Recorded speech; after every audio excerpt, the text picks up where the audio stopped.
అధ్యాయం 4వ వచనం.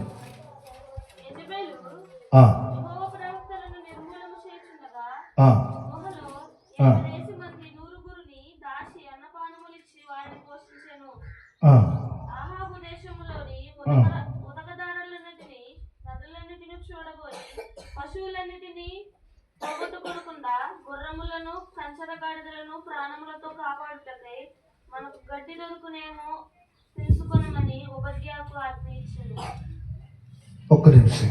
చాలా మంది ఏమనుకుంటున్నారంటే మీ దేవుడు ఇలా మాట్లాడాడు, ఇలా చేయటం తప్పు కదా, ఒకరు జోలికి వెళ్ళటం మనకెందుకు అనుకునే ఆలోచన మాట్లాడుతూ ఉంటారు.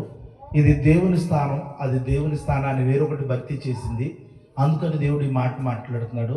2 రాజుల 18:4 ఉన్నత స్థలములను కొట్టివేసి విగ్రహములను పడగొట్టి ఆ దేవతా స్తంభములను పడగొట్టి మోసే చేసిన ఇత్తడి సర్పమును చిన్న భిన్నములుగా చేసెను. దానికి ఇశ్రాయేలీలు నెహుష్టానను పేరు పెట్టి దానికి ధూపం వేయించు వచ్చింది. హల్లెలూయా. ఏమండి, గమనించండి, ఇక్కడ అరణ్యంలో విషసర్పాలు కాటివేసినప్పుడట ఏమండి దేవుడు ఇశ్రాయేలీయుల మీదకి తెగులును కురిపించాడు. అది దేవుని ప్రజలే వాళ్ళు. ఒక్కొక్కసారి మనం దేవుడి మాట వినకపోతే నువ్వు ఎలా వింటావు ఆయనకి తెలుసు. నువ్వు మోకరించకపోతే ఎలా మోకరిస్తావో తెలుసు. నువ్వు దేవుని వైపు కన్నులు ఎత్తకపోతే ఎలా కన్నులు ఎత్తుతావో ఆయన తెలుసు. ఎక్కడ నిన్ను నొక్కితే నువ్వు ఎక్కడికి వస్తావో కూడా తెలుసు. కనుక దేవుడు సర్వం ఎరిగిన దేవుడు. బైబిల్ గ్రంథంలో భక్తుడైన దావీదు అంటాడు, బాధ కలగటం నాకు మేలాయను, శ్రమ కలగటం నాకు మేలాయను, వ్యాధి రావటం నాకు మేలాయను, ఈ నొప్పి రావటం నాకు మేలాయను. కారణం ఏంటో తెలుసా? ఇది కలగక మునుపు నేను త్రోవను విడిచి నడిచి ఇప్పుడైతే నీ మార్గమును అనుసరించి నీ కట్టడాలను అనుసరించి నడుచుకునిచున్నాను అన్నాడు. ఇప్పుడు నీకు జ్ఞానాన్ని తెలివిని ఏమి ఇచ్చింది? ఇప్పుడు అంటే సరైన మార్గంలో నడిపించింది ఏంటిది? ఆ శ్రమ, ఆ బాధ, ఆ నొప్పి, ఆ గాయం, ఆ కష్టం నిన్ను దేవుడు గుర్తు చేసేలా చేసింది. పౌలు భక్తుడికి మరణకరమైన రోగం ఉంది, కానీ అది తీసేయమంటే ఏమన్నాడు తెలుసా? అది అలా ఉండనే, నా కృప నీకు, నీవెప్పుడు బలహీనుడువో అప్పుడే బలవ. ఎందుకని? నీకు నొప్పి ఉన్నప్పుడే ప్రార్థన చేస్తావు, నీకు కష్టం ఉన్నప్పుడే ప్రార్థన చేస్తావు, నీకు అవసరం ఉన్నప్పుడే ప్రార్థన చేస్తావు. నాకు 4 రాళ్ళు ఉన్నా, అదే 4 రూపాయలు ఉన్నా, లేకపోతే నీకు కొంచెం ఆరోగ్యం ఉన్నా, నీకు అంతా శుభ్రంగా ఉన్నా, అసలు దేవుని కానీ మందిరాన్ని కానీ మోకరింపు కానీ ప్రార్థన కానీ బైబిల్ కానీ అసలు గుర్తే రాదు. సో అందుకనే పౌలు భక్తుడితో నువ్వెప్పుడు ఆ బాధతో ఇంకెక్కువగా ప్రార్థన చేస్తావు కాబట్టి నా కృప నీకు చాలు, నువ్వు అలాగే ఉండు నాయన అని చెప్పాడు. సో కాబట్టి దయచేసి, అంటే అలాగ ఉండిపోమని చెప్పేసి నేను అంటలేదు. కొన్ని సందర్భాల్లో మనము దేవునికి అవిధేయులు అయినప్పుడు మన మీదకి కొన్ని దేవుడే విడిచిపెడతాడు. అవునా కదా? యెరూషలేము నుంచి యెరికోకు దిగి వచ్చిస్తున్న వ్యక్తి దొంగల చేతికి చిక్కాడు. యెహోవా వలన ఆస్వాదించబడి వాడా లోపలికి బ్రహ్ము, బయట నిలవనేలా? మరి బయటే ఉంటాను, ప్రార్థన గదిలోనికి రాను, మోకరించడానికి రాను, వాక్యానికి రాను, సహవాసానికి రాను, ప్రార్థనలోకి రాను, నేను దూరంగా ఉంటానంటే బయట ఎవడున్నాడు? అపవాది ఉన్నాడు. లోపలికి రా, బయట నిలవనేలా? వాడికి చిక్కబడకు, ఎవరిని చిక్కించుకుందామని చెప్పాడు, వారి ఎదురు చూస్తున్నాడు. కాబట్టి ఇక్కడ ప్రియమైన దేవుని బిడ్డలారా, వారు ఆ అరణ్యంలో నడిచేటప్పుడు ఎంత అవిధేయులంటే కృతజ్ఞత లేని వారు, మూర్ఖులు. ఏమండి, ఈ యొక్క ఇశ్రాయేలీయుల ప్రజల గురించి మనం వినాలంటే యాక్చువల్గా ఇది ఐగుప్తు అనుకోండి, ఇది కనాన్. ఇక్కడి నుంచి ఇక్కడికి 40 రోజుల ప్రయాణం. 40 రోజుల ప్రయాణాన్ని 40 సంవత్సరాలు పెట్టాడండి. ఇక ఎక్కడి నుంచి మళ్ళీ తిరిగి వచ్చాడు, అలా తిరిగి వచ్చాడు. ఇందులో కొన్ని లాజిక్లు ఉన్నాయి. వీళ్ళు ఎలాంటి వాళ్ళు అంటే మధ్యలో అక్కడ కాకరకాయలు, దోసకాయలు, తెల్లగడ్డలు, ఉల్లిపాయలు, చేపలు అక్కడే బాగున్నాయి, అక్కడే శుభ్రంగా ఉండేవాళ్ళు. మమ్మల్ని ఎందుకు తీసుకొచ్చి చంపుతున్నావు, రోజు తినలేకపోతున్నాం, మన్నాని తిని తిని బోరు కొట్టేసింది అని చెప్పి అక్కడే బాగుంది అన్నారా? వీళ్ళకి దగ్గరగా కనుక అనిపిస్తే రోడ్డు మొత్తం వీళ్ళు గుర్తుంటే ఎర్ర సముద్రం కనుక అడ్డలేదు అనుకుంటే మళ్ళీ వెనక్కొచ్చేస్తారు వీళ్ళు. దేనికోసం? చేపల కోసం. దేనికోసం? దోసకాయల కోసం, కూరగాయల కోసం, కీరగాయల కోసం, తెల్లగడ్డల కోసం, ఉల్లిపాయల కోసం. అలాంటి వాళ్ళు కొంతమంది తింటాకే బతికినట్టుండే జీవితాలు అనమాట. సో ఇలా వచ్చేద్దారని ఉద్దేశంతో దేవుడు ఇలా తీసుకొచ్చాడు. ఇప్పుడు వెనక్కి వెళ్ళాలని వెళ్ళలేదండి, చచ్చినట్టు అక్కడే ఉండాలి.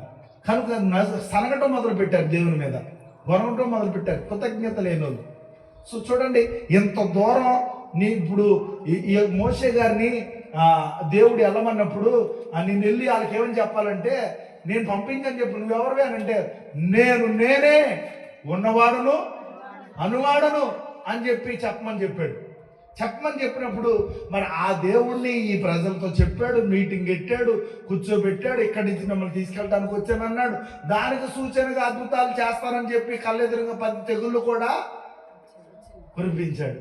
అన్ని జరిగించి ఆ మాంత్రికులు లేకపోతే ఆ యొక్క ఐగుప్తు ఫరో రాజు ఎదుట వారు చేయలేని గొప్ప గొప్ప కార్యాలన్నీ కూడా మించి చూపించాడు. చూపించిన వీళ్ళు కృతజ్ఞత లేకుండా ఇంకో మోషే గారు ఆ పర్వతం మీదకి వెళ్ళి 40 రోజులు ఉపవాసం ఉంటే బంగారంతో దోడన చేసుకుని వీళ్ళు దోడన చేసుకుని ఇదే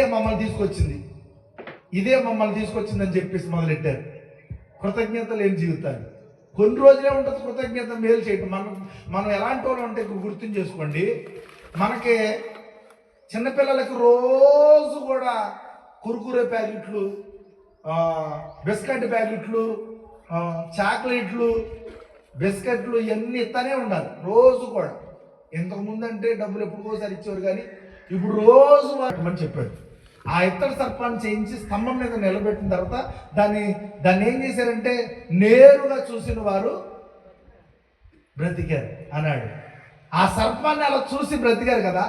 ఆ ఇశ్రాయేలీల కాలం నుంచి 20 శతాబ్దాల తర్వాత ఇప్పుడు మనం చదువుకుంటున్న ఆ రాజు పేరు ఏంటండి? ఇక్కడ మాట్లాడుతున్న ఆ రాజు ఎవరు అంటే, ఇశ్రాయేలీయుల హోషేయ పరిపాలన 3వ సంవత్సరంలో యూదా రాజు ఆహాజు కాలంలో హిజ్కియా రాజు మాట్లాడుతున్నాడు. ఏమని? విగ్రహాలను పడగొట్టండి, దేవతా స్తంభములను పడగొట్టేయండి, ఆ మోషే చేసిన ఇత్తడి సర్పాన్ని చిన్నభిన్నం చేసేయండి అంటున్నాడు. చాలా మంది మన భారతదేశంలో ఈ మాటలు వక్రీకరిస్తున్నారు. ఏమని? చూసారా వాళ్ళ దేవుడు ఏమని చెప్పాడో, మన విగ్రహాలను పడగొట్టేయాలట, మన దేవతా స్తంభాలను తొలగించేయాలంట. ఏమండి? ఆ యొక్క యశు సర్పాలను చిన్నాభిన్నం చేసేయాలంట అని చెప్పేసి అపోహపడుతూ రకరకాలుగా వారు ఏమనుకుంటున్నారంటే, కొంతమంది మత కలహాలు ఏర్పాటు చేయాలనుకున్న వాళ్ళు వీటిని వ్యతిరేకంగా చూపిస్తున్నారు. కానీ బైబిల్ గ్రంథంలో ఏమని రాయబడిందంటే, ఇశ్రాయేలు ప్రజలకి దేవుడు ఏమని చేశాడు? ఆప్షన్గా పెట్టాడు. ఏమని? ఆ ఇత్తడి సర్పాన్ని చేసి ఆ ఇత్తడి సర్పం యొక్క చూడమను, చూసిన వారు స్వస్థత పొందుతారు అని చెప్పాడు. చెబితే దాన్ని ఏం చేశారు తెలుసు? రాత్రాలు గుడి కట్టేశారు. ఇంతకుముందు మనం చదువుకున్నాం కదా, 2 రాజులు 18:4లో చివరిలో ఏమని రాస్తుందండి అక్కడ? ధూపం వేసేస్తున్నారంటే అంటే గంట కొట్టి ఇలా తిప్పుతారు, చూసారా? దేనికి తిప్పుతారు? దానికి పూజ. దేనికి చేస్తున్నారు ఇప్పుడు దీన్ని? ఆ బొమ్మకి అంటే దేవుడే చేయమన్నాడు. దాన్ని ఇత్తడి సర్పోడు చేయించి స్తంభం మీద నిలబెట్టి దాన్ని చూడమని చెప్పాడు. ఇది వేరే మతస్థులకు చెప్పలేదు, ఇది క్రైస్తవులకే. అంటే వేరే వాళ్ళ దగ్గరికి వెళ్ళి పడగొట్టమంటలా, వేరే వాళ్ళ జోలికి వెళ్ళి మీరు గొడవ పెట్టుకోమంటలే. ఇక్కడ క్రైస్తవులుగా నీ జీవితంలో ఏ విగ్రహాలు ఉండడానికి వీల్లేదు. నీ హృదయంలో దేవునికి తప్ప స్థానం వేరొకరు ఉండడానికి వీల్లేదు. వేరొక దాన్ని నువ్వు చేసుకునడానికి వీల్లేదు. ప్రియులరా, ఇక్కడ బైబిల్ గ్రంథంలో సంఖ్యాకాండం 21వ అధ్యాయం 5వ వచనం నుంచి 9వ వచనం వరకు మాట్లాడుతున్నప్పుడు, ప్రజలు దేవునికి మోషేకుని విరోధముగా మమ్మల్ని ఐగుప్తు నుంచి అరణ్యంలో చనిపోవుటకు ఎందుకు బయటకు తీసుకొచ్చావు? ఇక్కడ ఆహారం లేదు, నీళ్లు లేవు, ఈ దుర్భరమైన ఆహారం మాకు అసహ్యంగా ఉంది అని అన్నారు. 6వ వచనంలో, యెహోవా ప్రజల మధ్యకు అగ్ని సర్పములను పంపగా అవి ప్రజలను కాటివేసేట. దానివల్ల ఇశ్రాయేలు ప్రజలు అనేకులు చనిపోయారట. 7వ వచనంలో, కాబట్టి ప్రజలు మోషే దగ్గరకు వచ్చి, మేము యెహోవాకును నీకును విరోధముగా మాట్లాడి పాపము చేశాము, ఆయన మా నుండి సర్పములను తొలగించినట్లు యెహోవాను వేడుకొనమని అన్నారు. అందుకు మోషే ప్రజల పక్షమని విజ్ఞాపన చేశాడు. అప్పుడు యెహోవా 8వ వచనంలో, అప్పుడు యెహోవా మోషేతో, ఒక అగ్ని సర్పమును చేసి దానిని ఒక స్తంభం మీద ఉంచుము, కాటు వేయబడిన ప్రతి వాడు దానిని చూసినప్పుడు బ్రతుకును అని చెప్పాడు. 9వ వచనం, అందుకు మోసే ఆ కంచు ఇత్తడి సర్పమును చేయించి స్తంభం మీద ఉంచెను. అప్పుడు సర్పము కాటు ప్రతివాడు ఆ ఇత్తడి సర్పము నిదానించి చూస్తే అతడు బ్రతికెను. అది చూడండి, అసలు విగ్రహములు ప్రారంభించబడి అక్కడి నుంచి దానికి ఏం వేశారంట? ధూపమును వేయటం లాంటివి చేస్తున్నారట. సో కాబట్టి ప్రియమైన దేవుని బిడ్డలారా, ఇక్కడ గమనిస్తే 2వ రాజులు ఇంతకు ముందు చదువుకున్న 18వ అధ్యాయం 1 నుంచి 4 వరకు చూస్తే, ఇశ్రాయేలు రాజు అయిన ఏలా కుమారుడైన హోషేయ పరిపాలన 3వ సంవత్సరంలో యూదా రాజు అయిన ఆహాజు కుమారుడైన హిజ్కియా రాజు అయ్యాడు. అతడు రాజు అయినప్పుడు 25 సంవత్సరాల వయసు వాడు. మరియు అతడు యెరూషలేములో 29 సంవత్సరములు పరిపాలన చేశాడు. అతని తల్లి పేరు జకరియా కుమార్తె అయిన అబి. అతని తండ్రి దావీదు చేసినదంతటి యొక్క ప్రకారము అతడు యెహోవా దృష్టిలో నీతిగా ప్రవర్తించాడు. అతడు ఉన్నత స్థలాలను తొలగించి పవిత్ర స్తంభాలను పడగొట్టి ఆషారాను నరికివేశాడు. అతడు మోసే చేసిన ఇత్తడి యొక్క పామును కూడా ముక్కలు చేశాడు. ఎందుకంటే ఆ రోజుల వరకు ఇశ్రాయేలు కుమారులు దానికి ధూపము వేశారు. దేవుని ప్రజలే. ఈరోజు నేను ఏం మాట్లాడుతున్నానంటే, కొబ్బరి నూనె డబ్బా లేదా? ఈరోజు కొబ్బరి నూనె డబ్బా తెచ్చుకోవటం, కొబ్బరి నూనె డబ్బాలో వైపు చూడటం కాదు మనం. లేదా కచ్చీపులు ఎత్తున్నారు కొంతమంది. కచ్చీపులో ఏమి లేదు ఇక్కడ. ఏమంటే కోనేరు దగ్గరికి వెళ్ళమన్నారు కొంతమంది. కోనేరులో ఏమి లేదు అక్కడ. కానీ దాని యొక్క పైవాడు ఉన్నాడు ఒకడు, ఆయన వైపు చూడాలని మాట్లాడారు ఇక్కడ. వీరు ఏం చేశారు? ఒక వస్తువుగా వాడుకున్నాడు దేవుడు దాన్ని. ఏది? ఇత్తడి సర్పాన్ని. కానీ దానికే గుడి కట్టేశారు వీళ్ళు. ఈ రోజున చాలా మంది క్రైస్తవుల జీవితం అలాగే ఉంది. ఏమండి, కొంతమంది ఒక రోజట ఆశీర్వాదానికి గుడి కట్టేసేలాగా ఉన్నది. గుడి కట్టేస్తారు కొంతమంది. ఆశీర్వాదానికి గుడి కట్టేటంటే, ఒక భర్త లేని ఆవిడట, అయ్యగారు గేదె కొనుక్కోవాలి ప్రార్థన చేయండి అన్నాడట. ఏమండి, గేదె కొనుక్కోవాలని ప్రార్థన చేయమంటే సర్లే గేదెను కొనుక్కోవడానికి ప్రార్థన చేశారంట. గేదె కొన్నాడు. కొన్న తర్వాత అది చక్కగా దూడనెట్టింది. దూడెట్టి ఒక దూడ ఒక గేదె పాలిస్తున్నాయట. ఈ 2 గేదె దూడ పాలిస్తూ ఉంటే చక్కగా ఈ రెండింటిని పెంచుకునే కొద్ది సంతానం పెరుగుతూ ఉంది. మరి గేదెలు సాగురు అంటే బాగా పడు సాగురు కాబట్టి వీళ్ళు ఏం చేశారంటే, ప్రియమైన దేవుని బిడ్డలారా, లేటుగా రావటం మొదలెట్టాడు. ఎలాగా? పొద్దున్నే స్టార్టింగ్ రావాల్సిన ప్రార్థనకు, ఏమంటే మీరు గమనించారా? పోయినసారి సహోదరి శాలినికి ఒక మాట చెప్పారు. ఏ మాట అంటే, ప్రకటన గ్రంథంలో అది దేవుని దూత అంట స్టార్టింగే వచ్చి అటెండెన్స్ చేసుకుని ఎంతమంది వచ్చారో హాజరేసుకుని వారిని గుర్తింపును దేవుని దగ్గర తీసుకెళ్ళిపోద్దంట. ఆ స్టార్టింగ్ తర్వాత ఎవరు వచ్చారట వారికి అటెండెన్స్ లేదు. కాబట్టి ఈ రోజుల్లో చూడండి, కాలేజీకి వెళ్ళినా స్కూల్కి వెళ్ళినా ఎన్ని బాధలు అంటే, లేటుకి వెళ్ళిన వాళ్ళం మేము వెనకాల ఉండి, అరే ఫలానా నెంబరు 129 అన్న, ప్రెజెంట్ సార్, 122 ప్రెజెంట్ సార్ అని చెప్పి వరుసన అనాలి. ఆయన పద్దాక పైకి కిందకు చూడడం. 187 మంది మేము ఎంపీసీలో వికాస్ స్కూల్లో. ఈ 180 సెలవులో ఆయన కొట్టుకుంటూ వెళ్ళిపోతాడనమాట.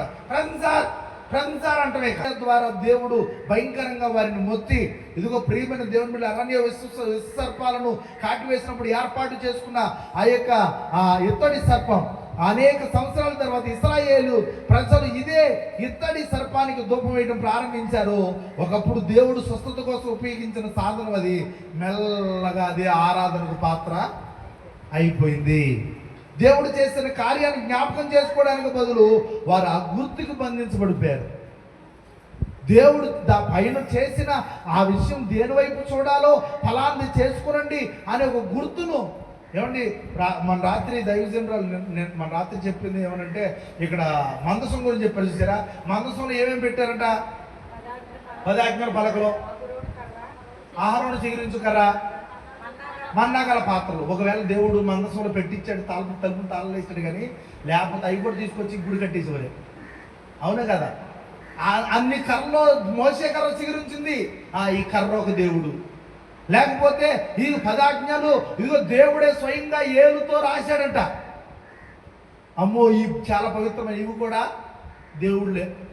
ఏమంటే లేకపోతే ఇది మన్నా గల పాత్ర, ఆకాశం నుంచి మన్నా కురిపించబడిందని చెప్పి ఈ రోజున మనం వాటన్నిటిని పూజలు చేసేద్దాం.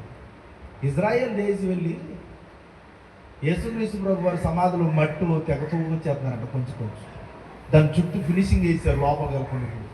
ఏం చెబుతావు చెప్పండి? మట్టికి వచ్చేస్తున్నారట. మట్టి ఏమో గుండ్రం చేసుకుని మింగేస్తున్నారట, నీళ్ళు వేసుకుని తాగేస్తున్నారట. ఒక పెచ్చోడ మట్టిలో లేదు ఆ మహిమ, యేసయ్యలో. ఎవరిలో ఉంది మహిమ? యేసయ్యలో ఉంది. ఆ మట్టిలో, ఆ నీళ్ళలో, లేకపోతే అందులో, ఆ పాత్రలు, ఆ పుల్లలో, ఆ కర్రలు, ఆ చెంబులు, ఆ గిన్నెలు కాదు. అవన్నీ దేవుడు వాడుకున్న సాధనాలు. ఈ మనుషులందరూ కూడా దేవుడు వాడుకునే సాధనాలు. ఒకరోజు ఇవన్నీ లైమైపోతాయి. లైవ్ కాని వాడు ఒకడున్నాడు. ఆయనతో మాట్లాడడం నేర్చుకో. ఆయనతో సహవాసం చేయడం నేర్చుకో. ఆయన ఎల్లప్పుడూ నీతో కూడా. అరణ్యములో వెళ్ళు, నాడంత కాలములో ఎలలో నేను సంచరించిన నీ అపాయం నాకు రాదు. ఆ పుల్ల నీతో ఉండదు, ఆ పాత్ర నీతో రాదు, ఆ విగ్రహం నీతో రాదు, లేకపోతే ఇంకోటి నీతో ఉండదు. కానీ ఆయన నిత్యము నీతో కూడా. భయపడకుడి, నేను నీకు తోడై ఉన్నానంటాడు.